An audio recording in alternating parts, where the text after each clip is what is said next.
that the purpose of memory is to provide you with a map of what to do so that you can be secure where you are. And maybe more than that, so that you can be secure and gain advantage, you know. You can get what you need and want from the circumstance. That would be even better.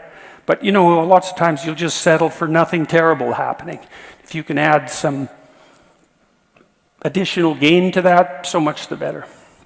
You know, maybe you learn that nothing happens to you in the playground that's upsetting, or maybe you learn that it's a great place to make friends, and that's even better. And then part of exploring the playground would be going out to make friends, and hopefully your mother, in some sense, is somewhat hands-off about that so that you can bang yourself up against the world a bit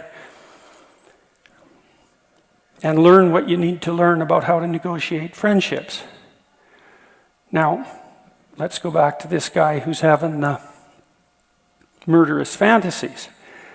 Now, he's humiliated in high school. So you ask yourself, why? Well, there's a pretty good literature on bullying, and generally, bullies poke at all sorts of people, and they start with little pokes. And if they can get a response that's gratifying to their desire to shame, then they'll keep attacking. But they start off small, and not everybody gets bullied. Most people get bullied some when they're kids, but some people are targeted fairly frequently, and they're people who tend to react in the manner the bully wants. And perhaps there are also people who don't defend themselves very well when the first pokes occur. You know, they don't have a quick word in response. They won't stand up for themselves. They retreat. They get over emotional. So then you might ask yourself, well, why would that be? Well, if your mother is operating properly in the playground, she's there when you run back and you need her. She's not there behind you when you don't need her, making sure nothing bad happens to you. And, well, why? Well, because bad things are going to happen to you, and what you need to learn is how to deal with that on your own. That's the best protection your mother can provide in the final analysis, is to allow you to be challenged, to build competence. And that takes a fair bit of forbearance on her part. Right? She has to be willing to let you go out there and make mistakes. I remember when my daughter was learning, I bought her these monkey bars. Climb up a ladder, across a ladder, down a ladder. It was pretty high. It was about 8 feet, I think. And she was about 3. She was out in the backyard learning to climb up these monkey bars. It was really interesting to watch her.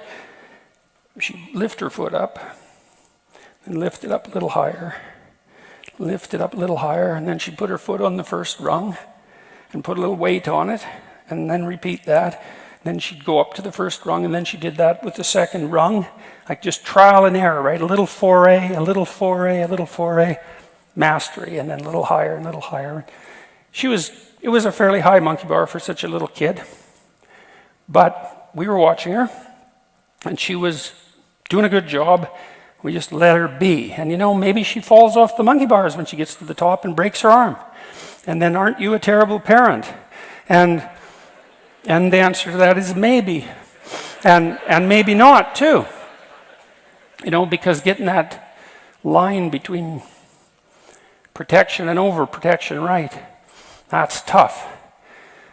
So now I'll tell you a little story that you all know. So I'm sure most of you have seen the Disney film Sleeping Beauty. And it's a very interesting film, very interesting story. So the way the story sets itself up at the beginning is there's a king and a queen, father and a mother, let's say, and they're older. They haven't had any kids, so they're older parents. And they really want a child because they're older parents, and they haven't been able to have any kids. And so finally, they have a daughter. They call her Aurora.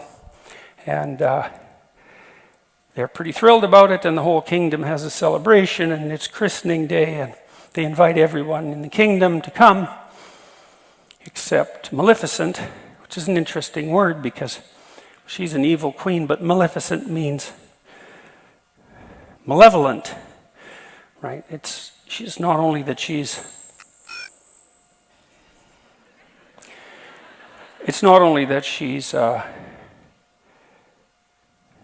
Mother Nature, in the negative guise.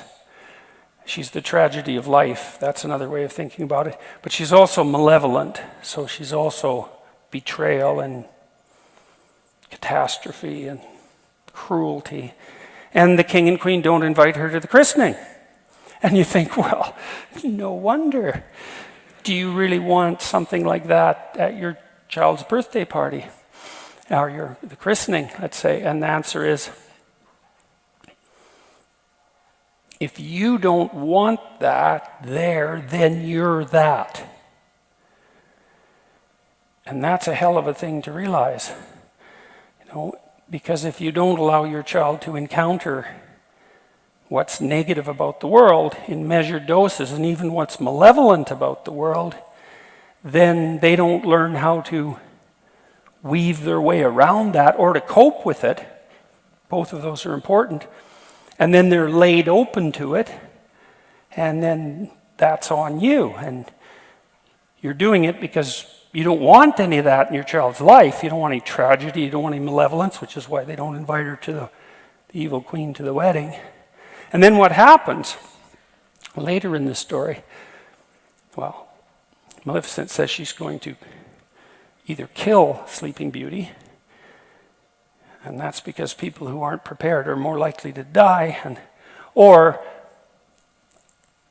it's modified in the story so that she'll only become unconscious. And what does that mean? Well, that's what happens, to people who can't cope with the catastrophe of the world, is that they are tempted by unconsciousness.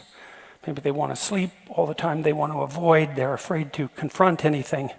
Right? They want to shrink back instead of advancing forward. And to advance forward, in some sense, is to advance forward with full consciousness and courage, and to shrink back is to wish for unconsciousness and maybe even death. And so when Sleeping Beauty hits puberty, she falls in love instantly with some guy she meets in the forest, which is not really something to be recommended.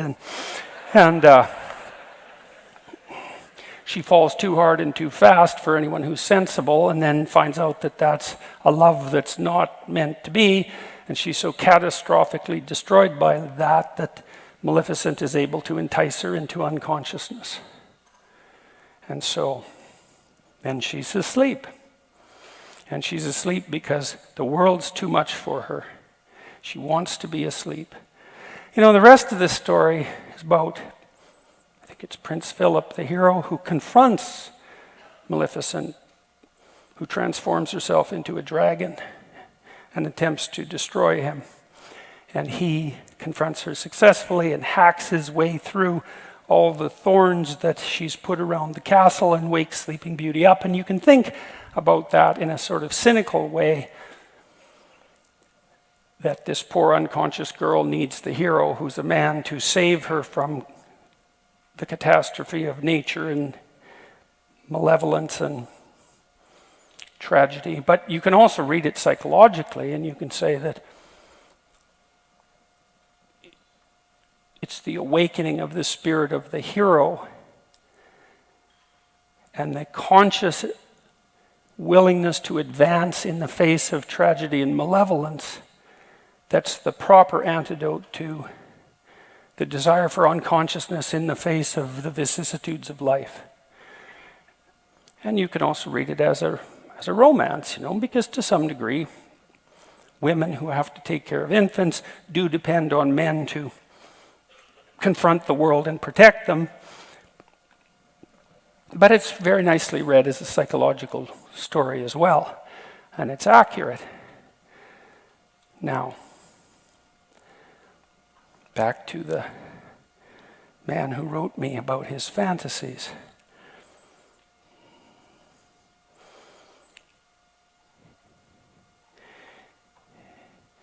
the parts of his brain that are bringing mind, psyche, that are bringing those memories of being humiliated back are part of an alarm system. It's the same alarm system that tells you when something unexplored is dangerous. And if you're in a social situation, and the consequence of being in this situation is that you're being humiliated and undermined, then obviously you haven't mapped out that situation very well. Now, there might be all sorts of reasons, and some of them might not be your fault, but it doesn't really matter as far as these alarm systems are concerned, because all they're concerned about is the fact that you don't know what to do when you're in that situation, and that's not good for you, and you can't forget it. And the reason you can't forget it is, what if you're in that situation again? And so the alarm system says, well, what if you're in that situation again? What if you're in that situation again? What if you're in that situation again? And often traumatic memories are repetitive for people. They can't get them out of their minds, and then they try to avoid them. And that just makes it worse, because what you tell the alarm system when it rings the alarm, if you try to ignore it, is that the alarm is about something so terrifying that you won't even admit to the fact that there's an alarm. And so that just makes the alarm go off more. And so you try to avoid, and, well, that doesn't work. That's something sort of akin to Freudian repression. And so what I recommended to this gentleman was that he write down all the times he was humiliated. It's like, so you've got these memories that won't let you go, these people who took advantage of you. What happened exactly? That's hard to figure out, right? And maybe now he's a little smarter than he was in high school, because maybe he's 4 years older. It's like, what exactly happened? Because the memory will be emotion-laden, but there's a lot of detail around it that's really relevant.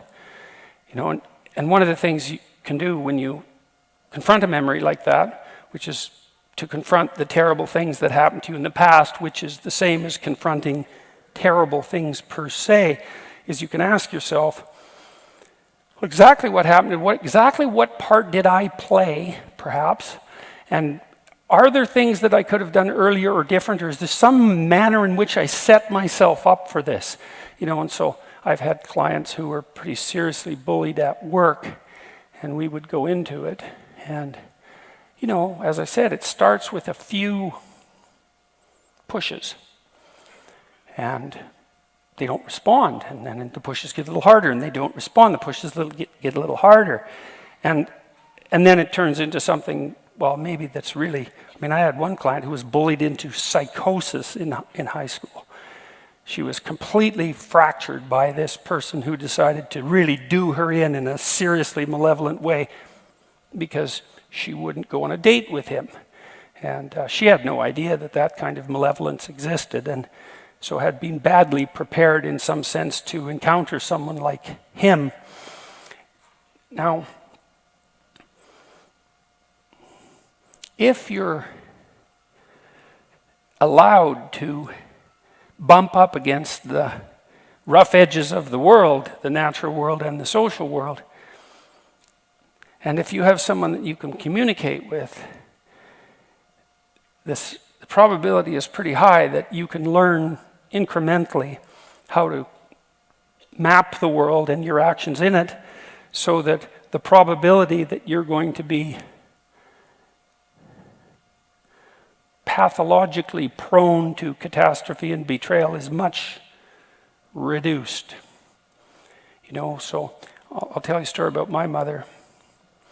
So one day I was out playing baseball in an abandoned lot, empty lot, near my house, and my wife was there. We were only about 8 or 9, 10, something like that. I was there with some of my friends. One of them was a tough little guy. I was little too, but not as tough. And we were having an argument about something, and we were going to have a fight.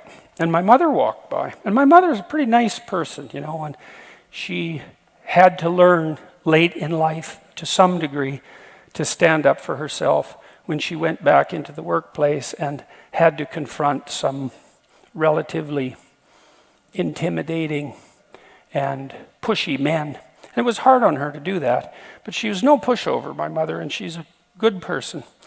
And she walked by just as this fight was about to emerge. And I was not particularly confident of the probability of my uninjured victory in this fight. But I was a hell of a lot more afraid that my mother was going to come over and interfere. And she didn't.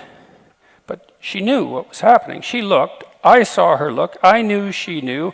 She knew I knew. And she walked on. And it's like, more power to her, you know.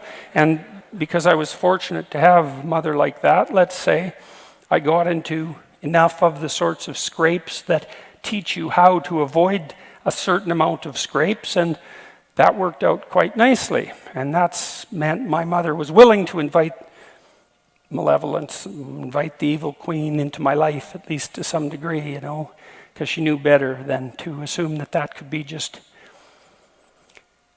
dispensed with.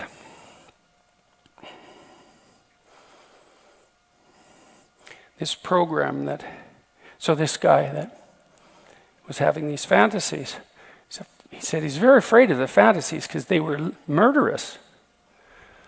And you think murderous fantasies, when do they emerge? Well, they definitely emerge when you've been pushed 100 times and now you're past anything that vaguely resembles reason. And then the fantasy comes up as a manifestation of rage. So I asked him to write down what had happened and also to write down the fantasies. You know, what is it that what reaction is it that you're having? Now, you'd hope that it wasn't like he leapt from happy to murderous in one leap. He went through mildly irritated, extremely humiliated, continually humiliated, repeatedly continually humiliated, and then, well, even a few years later, into murderous rage. And the problem with that is that he should have intervened a lot earlier. And so part of what he needed to learn by going back into that memory, which was now associated with those murderous fantasies, is that the aggression that was manifesting itself in the fantasies hadn't been manifested early enough in the process that led to his humiliation. And so then you can imagine, well, why didn't he react to being bullied in a way that would have stopped it? And the answer to that might be, well, he didn't have the skill, he didn't have the physical prowess, or perhaps he was overprotected. I don't know, because I didn't know the story. But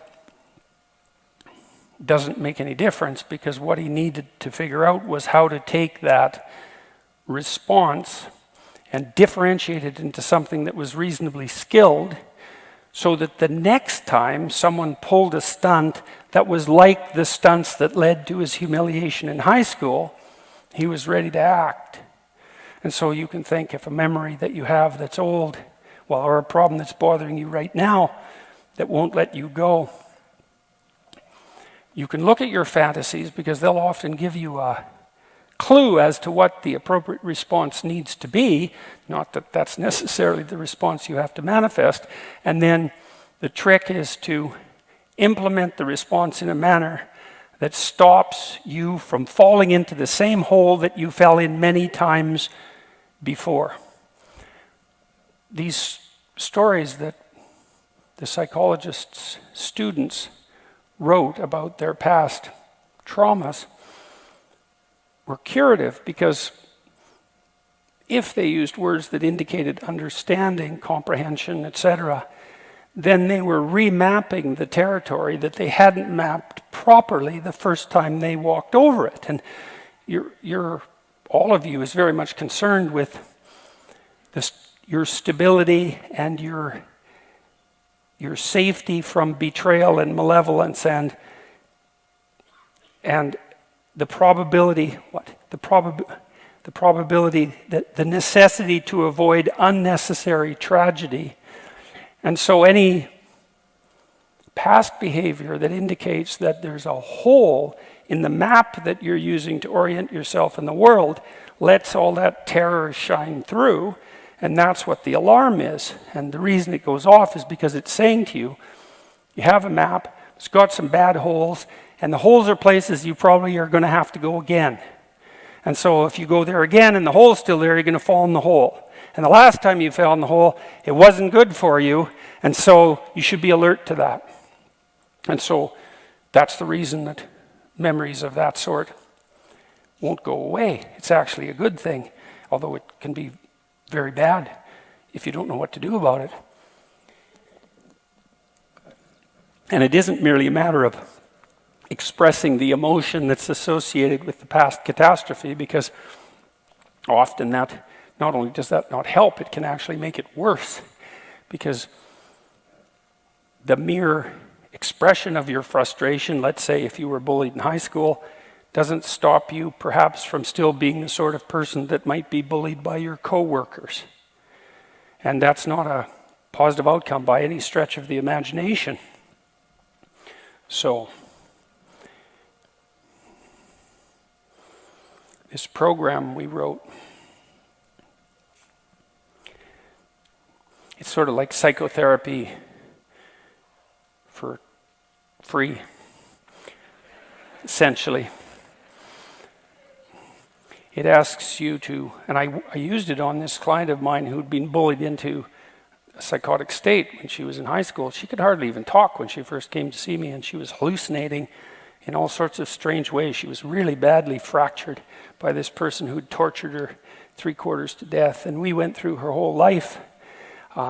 She could talk a little bit, and she could write a little bit, and I sat her behind my desk, my computer, and we opened this program. And what it does is it has you divide your life up into epochs, whatever you want. Maybe it's kindergarten, grade 1 to grade 3, grade 3 to grade 6. You know, you can do it numerically like that. You could do it by age. I had people who were more agreeable in temperament. They would divide their life up into relationships.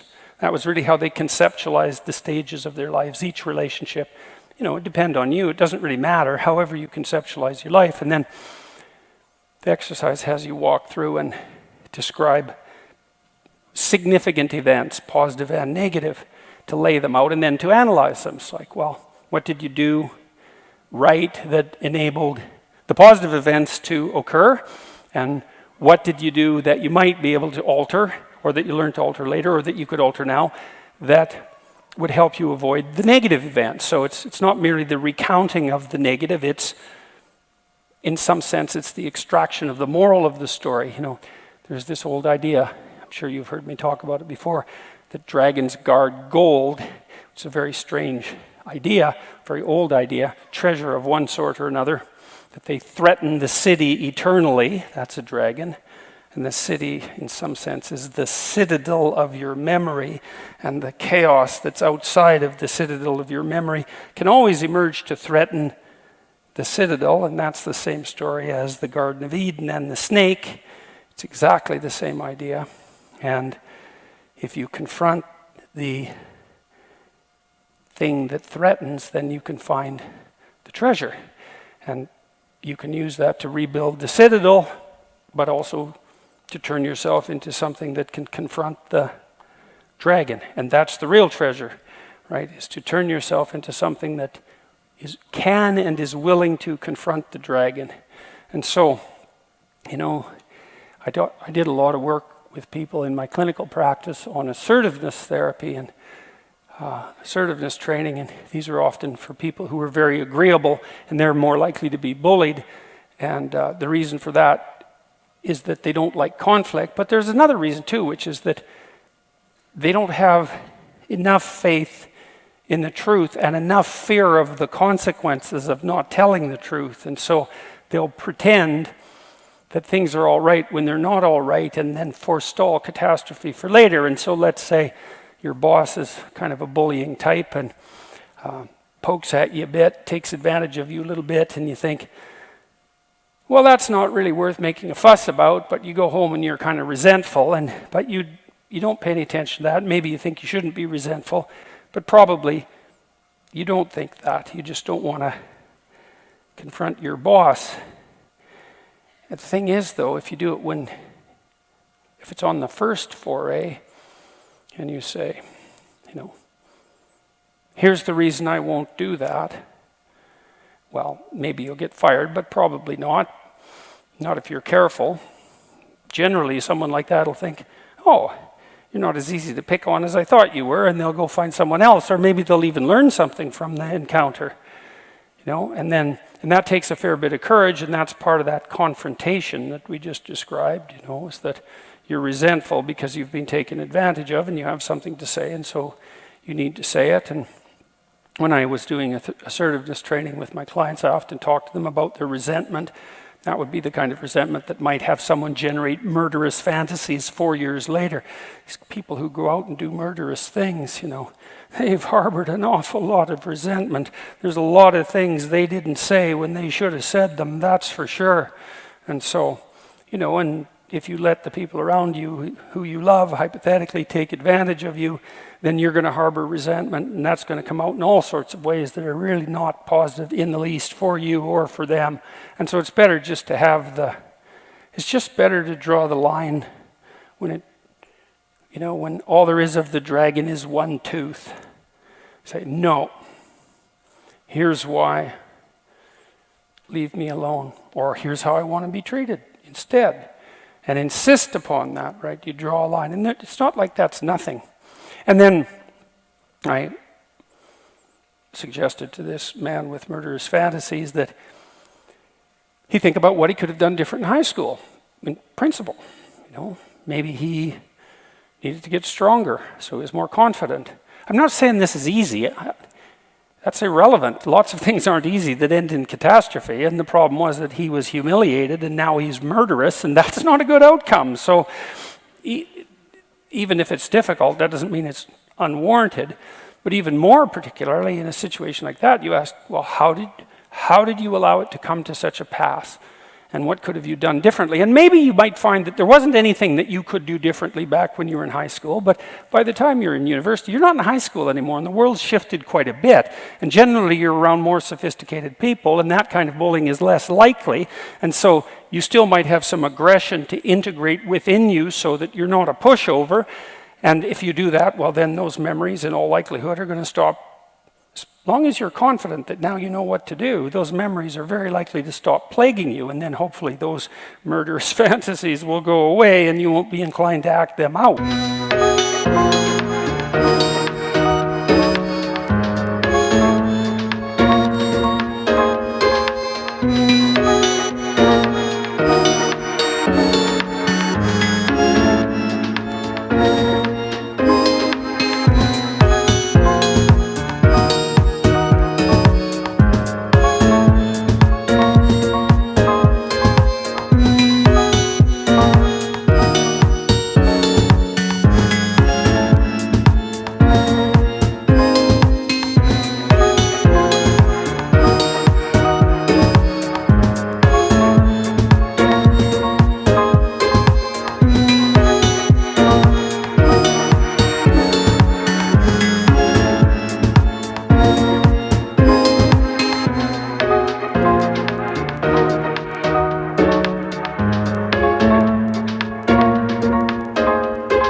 you.